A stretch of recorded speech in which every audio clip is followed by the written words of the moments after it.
Gusto ko kasi ito ba yung mas bata na gunman. Kasi parang first week lang po siya pumasok. And based doon sa 4 days, ang napansin ko sa kanya, loner siya.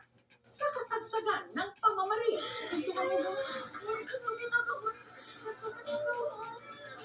Nagtakbuhan palabas ng eskwelahan ang mga estudyante.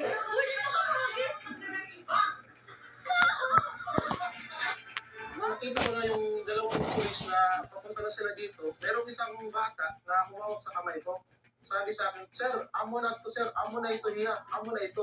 Pumasok siya sa mga kwan din sa ibang mga estudyante nga dito. Sumabay siya. So, nakatalikod na siya. Dahan-dahan ako po lumapit sa kanya. Ginulat ko na siya.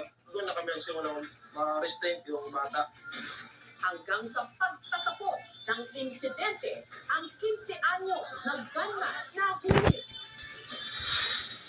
Makalipas ang mahigit isang oras, sunod namang namataan sa kalapit na lugar ang nakababatang gunman.